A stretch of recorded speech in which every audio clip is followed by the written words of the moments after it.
আওয়ামী লীগের সময়ে যে টাকা পয়সাগুলো লুটপাট করছে, ওই টাকা এখন ইনভেস্ট করতেছে, ডাকাতদের পিছনে ইনভেস্ট করতেছে। তোরা ডাকাতি কর, তোদের এই বকশিস দিয়ে দিলাম, তোরা চুরি কর, ছিনতাই কর, তোরা ছিনতাই করে টাকাও পাবি আর উপরি তোরা দিলাম। এটা প্রিয় ভাইরা, এইভাবে আজকে প্রমোট করা হচ্ছে। আমরা ওই সকল ধান্দাবাজদেরকে, আমাদের সমাজের ভিতরে লুকিয়ে থাকা ওই ফ্যাসিস্টদের, দুশমনদেরকে খুঁজে বের করে আইনের আওতায় নিয়ে আসতে হবে। প্রিয় ভাই এবং বন্ধুগণ, এই রমজান এরা তো সম্মান। এই রমজান, এই মাসে একটা নফল ইবাদত করলে আল্লাহ রাব্বুল আলামিন সেটাকে ফরজের সমান মর্যাদা দান করেন। সুবহানাল্লাহ। এই মাসে একটা ফরজ ইবাদত করলে আল্লাহ রাব্বুল আলামিন তাকে 70 গুণ বাড়িয়ে দেন। সুবহানাল্লাহ। প্রিয় ভাইয়েরা, এই রমজান মাসে আমরা যে রোজা রাখি, এই ব্যাপারে আল্লাহর বক্তব্য রাসূল বলে দিয়েছেন যে এই রোজার পরিপূর্ণ পুরস্কার হলো আল্লাহ রাব্বুল আলামিন নিজে।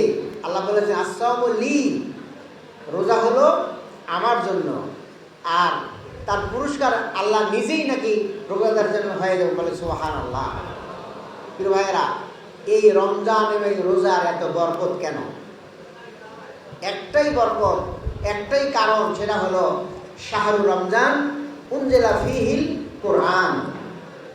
এই সেই মাস যে মাসে কোরআন নাযিল করা হয়েছে, আর সেই কোরআন হলো মানুষের জন্য হেদায়েতের গ্রন্থ। প্রিয় ভাইয়েরা, যে কোরআনের কারণে এই মাসের মর্যাদা বাড়ল, যে কোরআনের কারণে ওই রাতের মর্যাদা বাড়ল, সেই কোরআন যদি আমরা আমাদের এই সমাজে কায়েম করতে পারি, কোরআনের সৌন্দর্য চারদিকে ছড়িয়ে দিতে পারি, এই কল্যাণে বাংলাদেশ পৃথিবীর মানচিত্রে মাথা উঁচু করে দাঁড়াবে ইনশাআল্লাহ।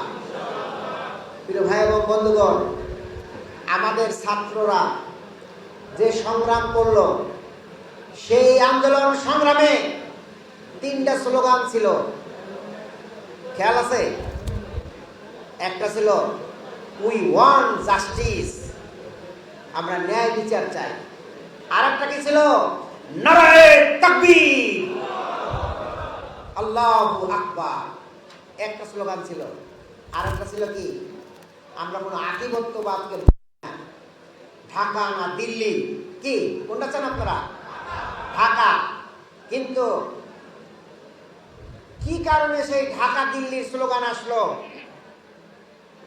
যারা ওই সময় ক্ষমতায় ছিল, ওই ফ্যাসিজম ঢাকাকে নয় দিল্লির আনুগত্য করত। আজকে আবার তারা বিভিন্ন পায়তারা করতেছে, তারা কোনোভাবে রিফাইন আওয়ামী লীগ করবে। আরে ভাই, আলকাতরার ভিতরে রিফাইন করলে কি পাওয়া যাবে? আলকাতরাই পাওয়া যাবে। কয়লা ধুলে ময়লা যায় না। কুকুরের লেজে ঘি দিয়ে ঢাললেও ওই কুকুরের লেজ সোজা হবে না। ওই আওয়ামী লীগ জীবনেও এই বাংলাদেশের মানুষের জন্য কাজ করবে না। ওরা ভারতের আধিপত্যবাদকে স্বীকার করে নেবে। আর সেই আওয়ামী লীগ আসলে এই দেশে অপকর্ম বেড়ে যায়, খুন ডাকাতি লুণ্ঠন বেড়ে যায়, ধর্ষণ। বলেন, জাহাঙ্গীরনগর বিশ্ববিদ্যালয়ে ধর্ষণের সেঞ্চুরি হয়েছে? আর এই অন্তর্বর্তীকালীন সময়ে আমরা এসব অপকর্মকে আমরা বরদাস্ত করি না, কিন্তু অপকর্মের পরে সরকার আন্তরিক হলে দোষীদের গ্রেপ্তার করতে পারে। কি বলেন? গ্রেপ্তার করছে, শাস্তি হবে ইনশাআল্লাহ। অতএব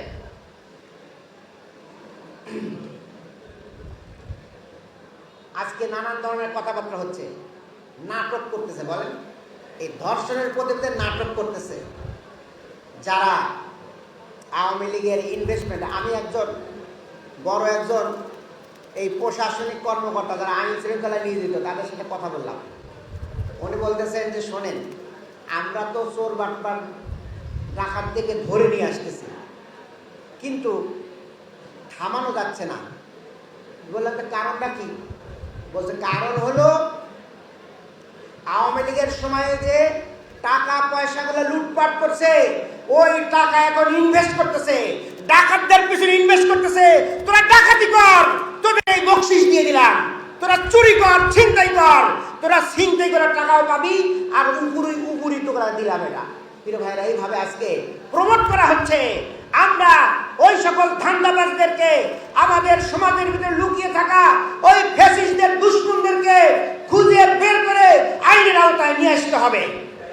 প্রিয় ভাইরা, আসুন, আগামী দিনে সময় আসতেছে, আগামী দিনে আপনাদের হাতেই ক্ষমতা আসতেছে।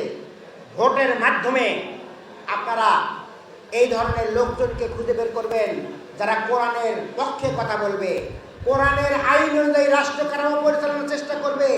সেই জাতীয় লোকদেরকে আগামী দিনে আপনারা ক্ষমতায় নিয়ে আসবেন। ঠিক আছে ইনশাল্লাহ? প্রিয় ভাইয়েরা, আর একটা কথা পরিষ্কার করি যে যারা যতই লাফালাফি করুক, সরকারকে শক্ত থাকতে হবে।